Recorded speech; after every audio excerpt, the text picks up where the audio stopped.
Hello students, welcome to Genius Mentors. बच्चों, हम पढ़ रहे हैं क्लास 9th साइंस और क्लास 9th साइंस में चैप्टर कौन सा कर रहे हैं हम? Cell, the fundamental unit of life. तो इस चैप्टर के बारे में आपने अब तक क्या जाना है बच्चों? आपने जाना है कि इस चैप्टर का ओवरव्यू क्या है, उसके बाद हमने जाना कि सेल क्या होता है, ठीक है, फिर हमने पढ़ा सेल थ्योरी क्या होती है, किसने क्या डिस्कवरी की, ये सारी चीजें हम कर चुके हैं ना। हम कर चुके हैं कि फर्स्ट सेल जो देखा गया था वो रॉबर्ट हुक के द्वारा देखा गया था, दैट वाज डेड सेल इन 1665 देखा गया था, ठीक है। उसके बाद हमने पढ़ा कि लिविंग सेल जो सबसे पहला देखा गया वो एंटोन वॉन ल्यूवेनहॉक के द्वारा देखा गया। न्यूक्लियस की डिस्कवरी किसने की? रॉबर्ट ब्राउन ने की। इस तरह की डिस्कवरी भी हम पढ़ चुके हैं, सेल थ्योरी भी कर चुके हैं। उसके आगे जो टॉपिक है वो हम आज फर्दर कंटिन्यू करेंगे। यहाँ तक का अगर आप देखना चाहते हैं तो प्रीवियस लेक्चर से आप देख सकते हैं। सारा का सारा जो हम अभी पढ़ेंगे कंटेंट हमारा सारा एनसीईआरटी से होगा, आपकी एनसीईआरटी साइंस से होगा। चाहे तो आप लेक्चर के साथ साथ ही एनसीईआरटी से रीड आउट कर सकते हैं, पॉइंट आउट कर सकते हैं उसमें इंपॉर्टेंट पॉइंट्स, या फिर बाद में भी कर सकते हैं। और जो एक्स्ट्रा लगे वो बच्चों जरूर से जरूर आपको लिखना है, ठीक है। उससे क्या होगा, आगे आगे आपके एग्जाम में अगर कोई एक्स्ट्रा क्वेश्चन भी आ जाता है तो उसका भी आप आंसर आरामी से दे सकोगे, ठीक है। चलिए स्टार्ट करते हैं बच्चों आज का लेक्चर। तो सबसे पहला टॉपिक आज का क्या है, वो है माइक्रोस्कोप के ऊपर। तो सबसे पहले तो बच्चों आपको ये पता होना चाहिए कि माइक्रोस्कोप असल में होता ही क्या है, ठीक है। हमने ये पढ़ा था कि जो रॉबर्ट ब्राउन है, रॉबर्ट हुक हैं, जो रॉबर्ट हुक हैं उन्होंने 1665 में ऑब्जर्व किया द फर्स्ट, उन्होंने ऑब्जर्व किया सेल को फॉर फर्स्ट टाइम। पहली बार उन्होंने सेल को ऑब्जर्व किया, किसकी हेल्प से किया? With the help of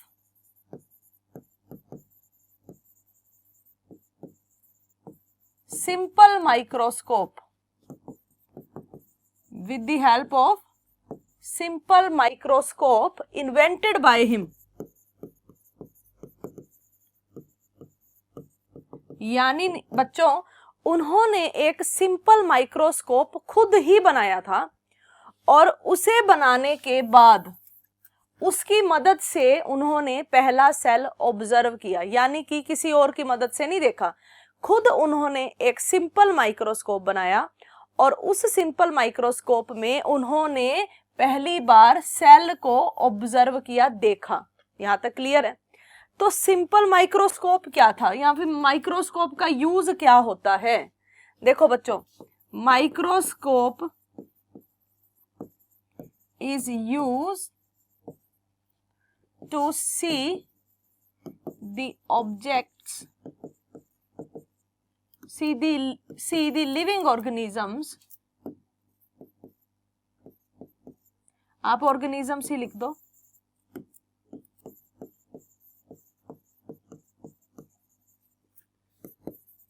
that are too small to be seen by naked eyes। जिन चीजों का साइज इतना छोटा है, माइक्रो है, माइक्रो का मतलब ही होता है बिल्कुल छोटा। जिन चीजों का साइज इतना छोटा है कि हम उसे अपनी नेक्ड आईज से, इस तरह से जिस तरह से अभी हम नॉर्मल देखते हैं, हम इस तरह से उन चीजों को नहीं देख सकते और उन चीजों को हम किसी इंस्ट्रूमेंट की मदद से देख पाते हैं, तो उस इंस्ट्रूमेंट का नाम है माइक्रोस्कोप। अब आपके हाथ में कितने बैक्टीरिया हैं, क्या आपको ऐसे दिख पाएंगे? नहीं दिख पाएंगे, लेकिन माइक्रोस्कोप में दिख सकते हैं। हवा में कितने प्रकार के माइक्रो ऑर्गेनिजम्स हैं, ऐसे तो आपको नहीं दिख रहे, लेकिन आपको माइक्रोस्कोप में दिख सकते हैं। आप किसी भी चीज को उठाओ, उसके ऊपर कितने माइक्रो ऑर्गेनिजम्स हैं ये आप माइक्रोस्कोप में देख सकते हो। विद योर आईज आप ऐसे सिंपली नहीं देख सकते। तो माइक्रोस्कोप, अब आपकी बॉडी में कितने सेल हैं, क्या आप ऐसे देख सकते हो कि कितने सेल हैं आपकी बाजू में या कितने सेल है आपकी बॉडी में? नहीं, लेकिन हम सेल की स्टडी भी माइक्रोस्कोप में करते हैं, ठीक है ना। तो जो सेल है या कोई भी ऑर्गेनिज्म है या कोई भी ऑब्जेक्ट है, आप इस यहाँ पर कोई भी ऑब्जेक्ट भी लिख सकते हो स्लैश में, कोई ऑब्जेक्ट है, कोई ऑर्गेनिज्म है जो हम ऐसे नहीं देख सकते विद आवर नेकेड आइज, तो आप उसे इस माइक्रोस्कोप में इजीली देख सकते हो क्योंकि उसमें छोटी चीज बहुत बड़ी दिखती है। सो यू कैन सी और you can observe the object और ऑर्गेनिज्म। ठीक है, जैसे वायरस है, वायरस को, बैक्टीरिया को, फंगस तो ऐसे भी ऑब्जर्व हो जाती है, लेकिन फंगस का स्ट्रक्चर अगर आपने देखना है, सेल का स्ट्रक्चर डिटेल देखना है, तो ये सारी चीजें आपको कहाँ मिलेंगी? माइक्रोस्कोप में आप ये चीजें देख सकते हो। तो माइक्रोस्कोप का जो पर्पज है, माइक्रोस्कोप की जो इंपॉर्टेंस है, वो आपको समझ में आई होगी। अब सिंपल माइक्रोस्कोप का मतलब है बिल्कुल जो, अब कोई चीज मान लो बनती है, जैसे आप अगर किसी चीज को इन्वेंट करना चाहते हो तो सबसे पहले आप उसकी लेस एडवांस ही बना पाओगे, धीरे धीरे वो लोग उस पर और काम करेंगे तो और मोर एडवांस की तरफ जाएंगे। इसीलिए इन्होंने सबसे पहले माइक्रोस्कोप बनाया जो अपना, तो वो सिंपल था। आज तो बहुत एडवांस तरह के माइक्रोस्कोप देखने को मिलते हैं। उसी हिसाब से बच्चों दो तरह के माइक्रोस्कोप हमें अभी समझने हैं। ठीक है, एक तो होता है लाइट माइक्रोस्कोप और एक होता है इलेक्ट्रॉन माइक्रोस्कोप। ये दो तरह के माइक्रोस्कोप जब आप पढ़ोगे, आगे अपनी फर्दर एजुकेशन करोगे, तब आपको इन दोनों माइक्रोस्कोप के ऊपर काम करना काम करना होगा। ठीक है, एक तो है लाइट माइक्रोस्कोप, एक है इलेक्ट्रॉन माइक्रोस्कोप। तो बच्चों सबसे पहले बात करते हैं लाइट माइक्रोस्कोप की। एज द नेम सजेस्ट, देखो दोनों में यही चीज है, पर्पस दोनों का सेम है कि जिन चीजों को आप खुद से नहीं देख पाते हो उन चीजों को बड़ा करके और क्लैरिफाई करके आपको दिखाना। ठीक है, दोनों का ही यही काम है।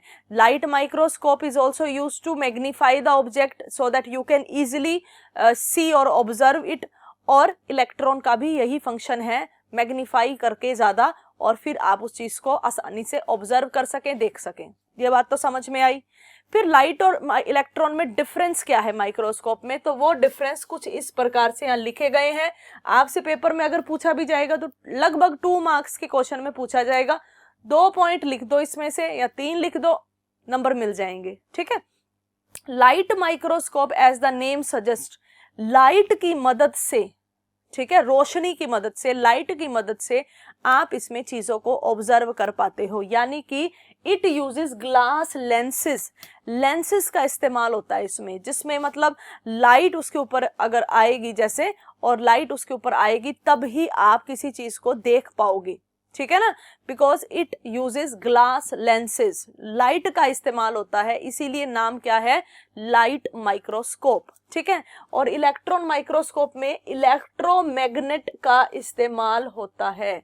ये दोनों में आपने याद रखना है कि मेन क्या चीज इस्तेमाल होती है। इलेक्ट्रोमैग्नेट फिजिक्स टॉपिक है, वहां आपको अच्छे से समझ में आएगा। तो इलेक्ट्रोमैग्नेट जो है वो यूज होती है इलेक्ट्रॉन माइक्रोस्कोप में, और ग्लास लेंस इस्तेमाल होते हैं लाइट माइक्रोस्कोप में। पहला पॉइंट तो ये लिख दोगे आप। दूसरा पॉइंट क्या है, लाइट माइक्रोस्कोप में क्या यूज होता है बच्चों? Beam of light. जैसा कि मैंने आपको बताया, लाइट का इस्तेमाल होता है टू इल्यूमिनेट द ऑब्जेक्ट, ताकि किसी भी ऑब्जेक्ट को विजुअलाइज करवाया जा सके। मतलब यहाँ पर कोई चीज अगर आप देख पाते हो अच्छे से, तो उसमें मेन किसका रोल है, मेन कौन मदद कर रहा है? लाइट की हेल्प से है। और यहाँ पर देखो लाइट लिखा है, तो यहाँ पर लाइट की मदद से चीजें दिखती हैं। इलेक्ट्रॉन लिखा है, तो यहाँ पर बीम ऑफ इलेक्ट्रॉन यूज होते हैं इंस्टीड ऑफ लाइट। इंस्टीड मतलब के बजाय, तो किसके बजाय? लाइट के बजाय। ठीक है, लाइट माइक्रोस्कोप में चीजें देख पाते हो with the help of light, electron microscope में चीजें देख पाते हो with the help of electrons. That's it, नाम से ही पता चल रहा है, इतनी सी बात तो है ना। तो जहां पर लिखा है बीम ऑफ लाइट, तो यहाँ पर लाइट की वजह से आप चीजों को इल्यूमिनेट कर पाते हो, देन उसको ऑब्जर्व कर पाते हो। और इलेक्ट्रॉन माइक्रोस्कोप में बच्चों इलेक्ट्रॉन्स मूव करते हैं। अभी कौन से इलेक्ट्रॉन्स हैं?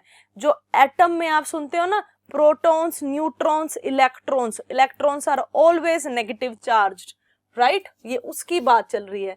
जो इलेक्ट्रॉन्स आप केमिस्ट्री में पढ़ते हो, इलेक्ट्रॉन्स में कौन सा चार्ज होता है? इलेक्ट्रॉन्स होते हैं बच्चों नेगेटिवली चार्ज्ड।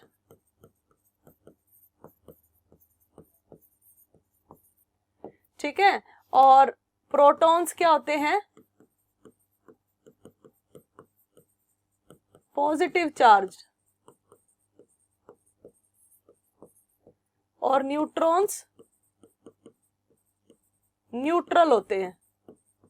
न्यूट्रल मतलब ना पॉजिटिव चार्ज ना नेगेटिव चार्ज, ठीक है ना। तो हम बात कर रहे हैं यहाँ पर इलेक्ट्रॉन्स की। इलेक्ट्रॉन्स कैसे होते हैं? नेगेटिवली चार्ज्ड होते हैं, याद रखना। अब दो बातों को और अच्छे से समझना है। 2 पॉइंट तो आपको क्लियर हो गए। थर्ड पॉइंट आता है मैग्नीफाइंग पावर। मैग्नीफाइंग पावर का मतलब होता है कि कोई चीज कितनी अच्छे से आपको दिख सकती है। तो दोनों में कंपैरिजन चल रहा है। जहां कंपैरिजन चलता है वहां एक को बेहतर बोला जाता है, ये तो आपको पता ही है। अगर आपका कंपैरिजन आपकी क्लास में का टीचर कोई किसी और बच्चे से करे तो यहाँ तो आपकी तारीफ करेगा, उससे ज्यादा आपको उससे ज्यादा एडवांस बताएगा कि आप इंटेलिजेंट हो, डिसिप्लिन्ड हो, या उसको ज्यादा बताएगा। That is known as comparison, right. तो अब हम देख रहे हैं कि दोनों में से ज्यादा अच्छे से चीज, कोई ऑब्जेक्ट या कोई ऑर्गेनिज्म अच्छे से हम किस में पढ़ सकते हैं, किस में उसका स्ट्रक्चर क्लियरली विजिबल होता है, तो वो उस साइड में कौन जीतता है? उस साइड में इलेक्ट्रॉन माइक्रोस्कोप जीतता है, क्योंकि यहाँ पर ज्यादा रेजोल्यूशन होता है। रेजोल्यूशन वो पावर है जिस पावर की वजह से हम ज्यादा से ज्यादा जो है किसी ऑब्जेक्ट को क्लियरली देख सकते हैं। इनका रेजोल्यूशन होता है जैसे 10x, 100x, 1000x, इस तरह से होता है। तो जितना ज्यादा रेजोल्यूशन उतना ज्यादा जो है मैग्निफिकेशन। आप ऐसे लिखो, the more the resolution, more the magnification, ठीक है। ये पॉइंट याद रखना, जितना ज्यादा रेजोल्यूशन ज्यादा होगा उतनी मैग्निफिकेशन ज्यादा होगी और आप चीजों को, ऑर्गेनिजम्स को क्लियरली देख पाओगे, उनका डिटेल स्ट्रक्चर देख पाओगे, उनको डिटेल तरीके से पढ़ पाओगे। यानी कि अगर आपको किसी भी चीज को, किसी भी बॉडी स्ट्रक्चर को, किसी भी सेल को, किसी भी लिविंग ऑर्गेनिज्म को जो आप नेकेड आई से नहीं देख पा रहे हो, उसको आप क्लियरली उसके बारे में पढ़ना चाहते हो, उसका एक एक पार्ट देखना चाहते हो, सो आपको कौन सा माइक्रोस्कोप इस्तेमाल करना चाहिए? इलेक्ट्रॉन माइक्रोस्कोप इस्तेमाल करना चाहिए। व्हाई? बिकॉज उसका रेजोल्यूशन ज्यादा होता है, और जिसका रेजोल्यूशन ज्यादा होता है उसका मैग्निफिकेशन ज्यादा होता है, यानी कि क्लियरली आप उसमें चीजों को ऑब्जर्व कर सकते हो, स्टडी कर सकते हो, ठीक है। तो दोनों में आपने क्या याद रखना है? इलेक्ट्रॉन माइक्रोस्कोप का रेजोल्यूशन ज्यादा है और इलेक्ट्रॉन माइक्रोस्कोप का ही मैग्निफिकेशन ज्यादा है। The more the resolution the more the magnification. जितना ज्यादा रेजोल्यूशन होगी, जितनी ज्यादा पावर होगी लेंस की, या फिर जितनी ज्यादा पावर होगी इलेक्ट्रोमैग्नेट की, यहाँ पर है, तो जितनी रेजोल्यूशन होगी उतना ही मैग्निफिकेशन होगा, यानी you can observe the things very very clearly as comparison to the light microscope, जिसका कम रेजोल्यूशन होता है और इसीलिए कम मैग्निफिकेशन होता है। इसीलिए अगर आप मान लो कोई सेल है, सेल के अंदर आप देखोगे बच्चों, सेल मेम्ब्रेन होती है, न्यूक्लियस होता है, बहुत सारी ऑर्गेनल्स होती हैं, बहुत कुछ होता है। अब आपको उसके अंदर के किसी ऑर्गेनल को पढ़ना है तो कौन सा, इन दोनों में से कौन सा इस्तेमाल होगा? माइक्रोस्कोप, इलेक्ट्रॉन माइक्रोस्कोप इस्तेमाल होगा, क्योंकि आप किसी भी चीज का डिटेल स्ट्रक्चर जानना चाहते हो तो उसके लिए ज्यादा रेजोल्यूशन चाहिए। और इन दोनों में से ज्यादा रेजोल्यूशन बताओ किसका है? बिल्कुल सही, इलेक्ट्रॉन माइक्रोस्कोप का।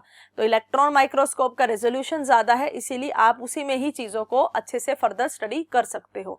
दोनों में आपको बच्चों ये समझ में आना चाहिए कि हालांकि इसमें अच्छे से चीजें दिखती हैं, ये अच्छे से डिटेल स्ट्रक्चर दे पाता है, लेकिन पर्पस दोनों का वैसे सेम है, ठीक है ना। अब तो कंपैरिजन कर रहे हैं इसलिए ज्यादा बेहतर इलेक्ट्रॉन माइक्रोस्कोप बताया है। अब दूसरी बात जो प्रैक्टिकल है, आपने देखा होगा आपके स्कूल में भी आपको माइक्रोस्कोप का इस्तेमाल करना आप सिखाएंगे, ठीक है। तो वो कौन सा माइक्रोस्कोप है इन दोनों में से? क्या वो इलेक्ट्रॉन माइक्रोस्कोप है या लाइट माइक्रोस्कोप है जो आप स्कूल में यूज करते हो? तो स्कूल में है बच्चों, वो है हमारा लाइट माइक्रोस्कोप।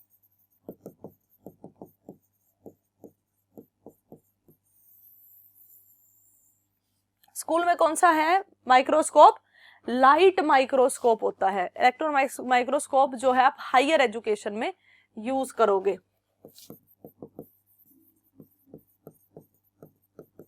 जो जो साइंस ऑप्ट करेंगे,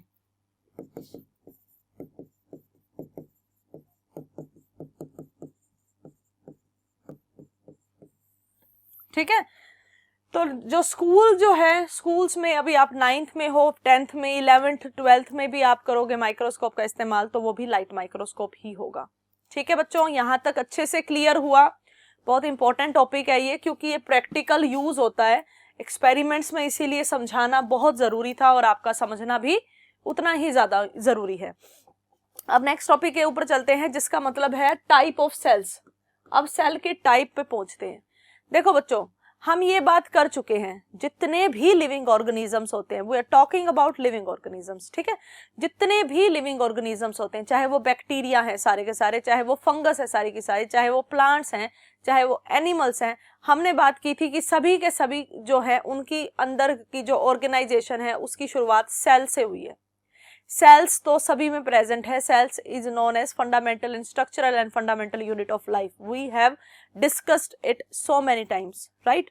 तो क्या लिखा है, all living organisms present on earth, earth के ऊपर, पृथ्वी के ऊपर जितने भी लिविंग ऑर्गेनिजम्स हैं, सब किससे मिलकर बने हैं, सेल्स से। उनकी बॉडी में क्या है सबसे छोटा, सेल्स उनकी बॉडी में सबसे छोटे हैं जिनसे उनकी बॉडी बनी है, और वो फॉलोइंग 2 टाइप में डिवाइडेड है, नॉन सेलुलर और सेल्यूलर। मैंने आपको बच्चों पिछली क्लास में भी बताया था, पिछले लेक्चर में भी बताया था कि वायरसेस को हम अकेला अलग पढ़ते हैं। अब आप सुनो वो अलग क्या चीज है जिसमें हम वायरस को पढ़ते हैं। सबसे पहले सेल को ब्रॉडली डिवाइड कर दिया 2 कैटेगरी में, सेल्यूलर और नॉन सेल्यूलर। नॉन सेल्यूलर वो हैं जिनकी बॉडी में सेल नहीं है, ठीक है। देखो क्या लिखा हुआ है, और इन्हें आप लिविंग भी कंसीडर नहीं कर सकते, because they do not contain any living cell in their body. देखो बच्चों, वायरस क्या होते हैं, जब तक तो बाहर होते हैं ना, किसी लिविंग ऑर्गेनिज्म के अंदर नहीं होते, तो ये ऐसे होते हैं कि ये जैसे मरे हैं, ये डेड है। लेकिन कभी जब किसी लिविंग ऑर्गेनिज्म के अंदर एंटर हो जाते हैं, जैसे हमारे अंदर कोई वायरस एंटर हो जाए, तब ये फटाक से लिविंग बिहेव करने लग जाता है। यानी कि आप इसको क्लियरली लिविंग नॉन लिविंग नहीं कह सकते। और वायरस के अंदर कोई सेल नहीं होता, they do not contain any living cell, ठीक है। इसीलिए इसको नॉन सेल्यूलर में इकलौते को रखा हुआ है। नॉन सेल्यूलर में वो कौन आएगा, नॉन सेल्यूलर में सिर्फ और सिर्फ वायरस आएगा। दे do not show the characteristics of life until they enter living body. ये बात आपको बिल्कुल अच्छे से याद करनी है। जब तक कोई वायरस किसी लिविंग बॉडी के अंदर, चाहे वो प्लांट हो, चाहे वो बैक्टीरिया हो, चाहे वो हम हो, चाहे वो कोई और एनिमल हो, जब तक वायरस बच्चों किसी लिविंग ऑर्गेनिज्म के अंदर नहीं जाता, तब तक वो लिविंग कंसीडर नहीं हो सकता, तब तक वो डेड होता है, तब तक वो डेड बिहेव करता है, उसकी बॉडी में कोई सेल नहीं है।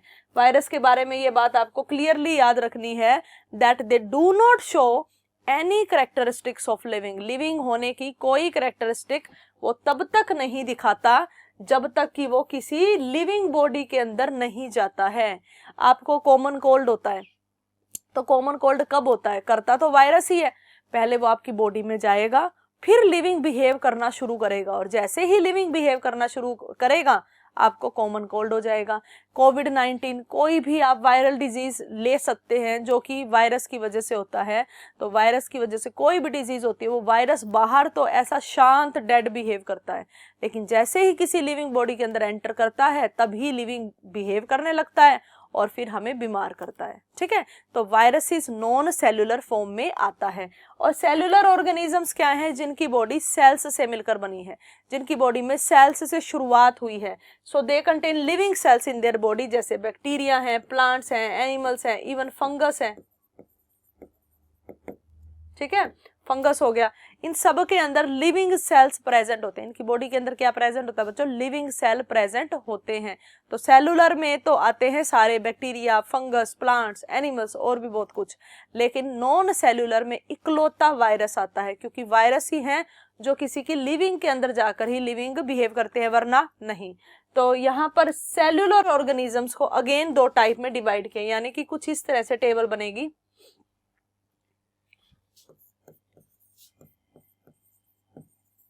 पहले टाइप्स ऑफ सेल लिखा और ब्रॉडली डिवाइडेड इनटू 2।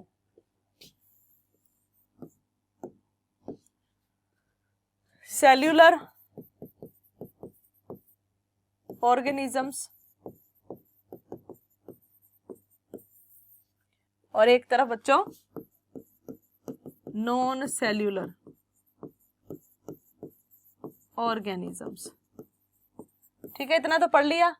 अब नॉन सेलुलर में एक ही है, कौन है वो? वायरसेस।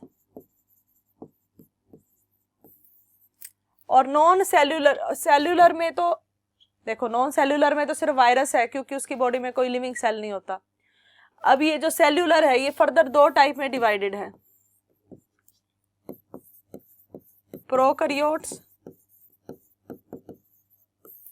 और यूकैरियोट्स। ऐसे याद करना है आपको। Cellular organisms are further classified into two type, prokaryotes and eukaryotes. तो अब हमारा ध्यान किस में जाएगा?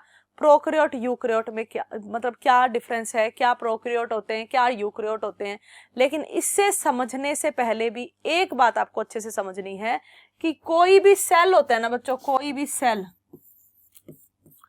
उसके पास तीन चीजें तो मिलती ही मिलती हैं। वो तीन चीजें क्या है? सेल मेम्ब्रेन, साइटोप्लाज्म और न्यूक्लियस। ठीक है, सेल मेम्ब्रेन, सेल की कवरिंग को बोलते हैं सेल मेम्ब्रेन। उसके अंदर होता है बच्चों साइटोप्लाज्म। साइटोप्लाज्म सेल के अंदर होता है। जैसे ये सेल हो गया, अब ये सेल की आउटर कवरिंग को क्या बोल दिया? Cell membrane. ये अंदर का जो कंटेंट है इसे बोला साइटोप्लाज्म, और अंदर न्यूक्लियस होता है। किसी भी सेल में आपको ये तीन चीजें मिलेंगी, किसी भी लिविंग सेल की बात चल रही है, आपको ये तीन चीजें तो मिलेंगी ही, सेल मेम्ब्रेन, न्यूक्लियस और साइटोप्लाज्म। फिर क्या फर्क है प्रोकैरियोट और यूकैरियोट में, ये चीज अब हमें डिटेल में जाननी है। ठीक है, इतना समझ में आया? क्या समझ में आया बच्चों? हमें ये समझ में आया कि दो तरह के सेल्स होते हैं, प्रोकैरियोट और यूकैरियोट। कौन से सेल? सेलुलर ऑर्गेनिजम्स जो है उसमें दो तरह के ऑर्गेनिजम्स होंगे, एक प्रोकैरियोट एक यूकैरियोट। क्या फर्क है दोनों में, ये चीज आपको समझनी है बच्चों। तो सबसे पहले हमने क्या बात जाननी है कि कोई भी जो सेल है, जैसे कि अभी मैंने आपको बताया कि उस सेल की आउटर कवरिंग को हम सेल मेम्ब्रेन कहते हैं, सेल की मेम्ब्रेन को। अंदर न्यूक्लियस होता है और बाकी साइटोप्लाज्म। देखो बच्चों, ये हो गया अ टिपिकल सेल।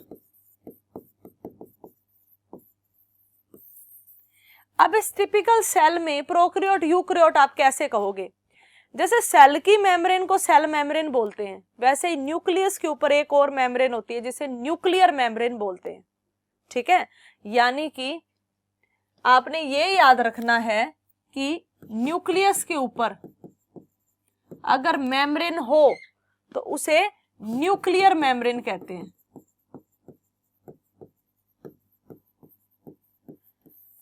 अब इस न्यूक्लियर मेम्ब्रेन के एक में न्यूक्लियर मेम्ब्रेन प्रेजेंट है, एक में न्यूक्लियर मेम्ब्रेन एब्सेंट है। अगर ये न्यूक्लियर मेम्ब्रेन एब्सेंट है तो वो प्रोकैरियोट्स हैं, और अगर प्रेजेंट है तो वो यूकैरियोट्स हैं। सिंपल, पहले तो बिल्कुल सिंपल वे में पढ़ेंगे। Nuclear membrane is the outer covering of nucleus. जैसे cell membrane is covering of cell, nuclear membrane is covering of nucleus. तो अगर वो एब्सेंट है या पुअरली डेवलप है, या तो एब्सेंट है, ठीक है, या पुअरली डेवलप है, तो वो प्रोकैरियोट है। और जिसमें अच्छे से बनी हुई है, प्रेजेंट है, तो वो यूकैरियोट्स हैं। ये पहला डिफरेंस है जो बच्चों आपको याद होना ही चाहिए। जिसके अंदर न्यूक्लियर मेम्ब्रेन एब्सेंट है या बिल्कुल बेकार तरीके से बनी हुई है, टूटी फूटी, वो प्रोकैरियोट होते हैं। और बच्चों जिसके अंदर बिल्कुल अच्छे से बनी होती है ना, वो होते हैं यूकैरियोट्स। पहला डिफरेंस क्लियर हुआ?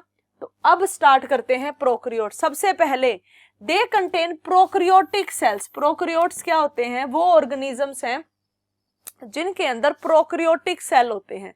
प्रोकैरियोटिक सेल में क्या क्या चीजें मिलेंगी बच्चों? देखो क्या क्या मिलेगा? सेल मेम्ब्रेन तो मिलेगी ही मिलेगी, क्योंकि ये तो हर सेल में होती है ना। सेल मेम्ब्रेन भी मिलेगी, साइटोप्लाज्म भी मिलेगा, और न्यूक्लियोइड मिलेगा। देखो इसके न्यूक्लियस को न्यूक्लियोइड बोल दिया क्योंकि न्यूक्लियर मेम्ब्रेन अच्छे से नहीं बनी होती। देखो इसके जो, अगर हम इसको प्रोकैरियोट बोल रहे हैं ना, तो प्रोकैरियोट्स में न्यूक्लियस की जगह आप उसको न्यूक्लियोइड बोलोगे, क्योंकि न्यूक्लियोइड का मतलब ही यही है पुअरली डेवलप्ड न्यूक्लियर मेम्ब्रेन। जिसकी न्यूक्लियर मेम्ब्रेन पुअरली डेवलप होती है हम उसी को ही न्यूक्लियोइड बोलते हैं। और न्यूक्लियोइड किस में प्रेजेंट होगा? फिर प्रोकैरियोट में होगा। तो प्रोकैरियोट के जो न्यूक्लियस को आप न्यूक्लियस मत बोलो, उसे न्यूक्लियोइड बोलो, क्योंकि उसकी न्यूक्लियर मेम्ब्रेन पूरी तरह से डेवलप नहीं है या बिल्कुल ही एब्सेंट होती है। तो आपने क्या बोला? इसके अंदर तीन चीजें हैं, तीन चीजें ही मैंने आपको बताई थी। नॉर्मल तीन चीजें आपको हर सेल में मिलेगी। सेल मेम्ब्रेन है, सेल मेम्ब्रेन है। साइटोप्लाज्म सेकंड, तो साइटोप्लाज्म है। थर्ड बस न्यूक्लियस की जगह आपने उसको न्यूक्लियोइड बोल दिया प्रोकैरियोट में, because nuclear membrane is not well developed और nuclear membrane is either present, या तो प्रेजेंट है तो पुअरली डेवलप्ड है बिल्कुल ही, या फिर एब्सेंट ही है। ठीक है, इसलिए इसको क्या बोल दिया? Nucleoid. They lack nuclear membrane, generally तो होती ही नहीं है। They lack nuclear membrane, nuclear membrane नहीं मिलेगी। अब क्या देखो बच्चों, ये जो न्यूक्लियोइड है ना, इसके अंदर डीएनए प्रेजेंट होता है। डीएनए हमारा जेनेटिक मटेरियल होता है। डीएनए आप अगली क्लास यानी कि 10th में पढ़ोगे। आपके अंदर जो कैरेक्टर आए हैं वो आपके मदर फादर के आए हैं, क्योंकि आपके अंदर आपका मदर का भी डीएनए है, फादर का भी डीएनए है। बात समझ में आई? आपके अंदर जो कैरेक्टर्स हैं, कहते हैं ना कि ये बच्चा तो अपने पापा पे गया है या मम्मी पे गया है, इसके ये कैरेक्टर पापा पे, ये मम्मी पे है। वो कैरेक्टर आपके पेरेंट्स से आपके पास आए हैं, तो वो आए हैं डीएनए के रूप में, बिकॉज 50% आपके पास आपकी मदर का डीएनए है एंड 50% फादर का डीएनए है। डीएनए किसके अंदर प्रेजेंट होता है? न्यूक्लियस, या फिर आप उसको प्रोकैरियोट के केस में न्यूक्लियोइड बोलो, तो उसके अंदर। अब जब इसकी न्यूक्लियर मेम्ब्रेन एब्सेंट है तो डीएनए कैसा होगा? डीएनए बच्चों होगा नेकेड। नेकेड का मतलब नॉट कवर्ड।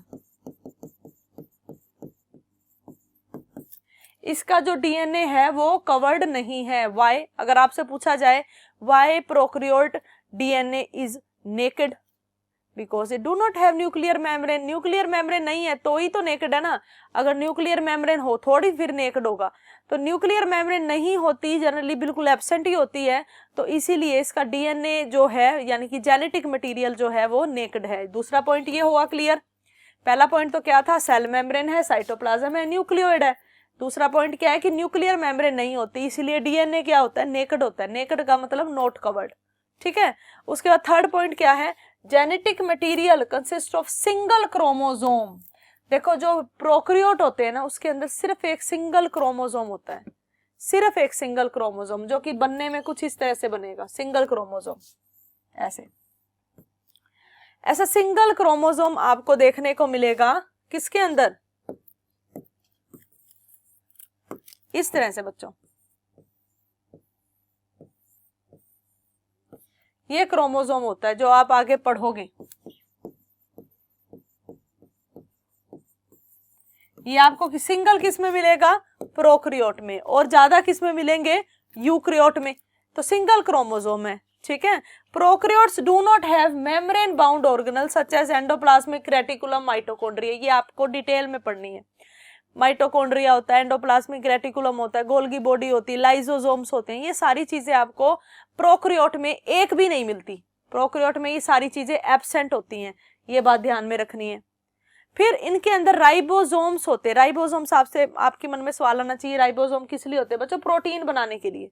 तो इसके अंदर कौन से प्रोटीन, कौन से राइबोसोम है? 70S, याद रखना है। कौन से? 70S। 70 के ठीक है टर्म होगी। S क्या है? S इज सेडिमेंटेशन कोफिशिएंट, जो आपको हायर क्लासेस में जानना है। अभी आपको ये जानने की जरूरत नहीं है, बस इतना याद रखो, प्रोकैरियोट में 70S जो है राइबोसोम होते हैं। ठीक है बच्चों, ये कुछ पॉइंट हैं जो प्रोकैरियोट के बारे में मैंने आपको बताए हैं, और सारे के सारे पॉइंट बहुत इंपॉर्टेंट है। अब नेक्स्ट क्लास में हम यूकैरियोट के साथ इसका कंपैरिजन करेंगे।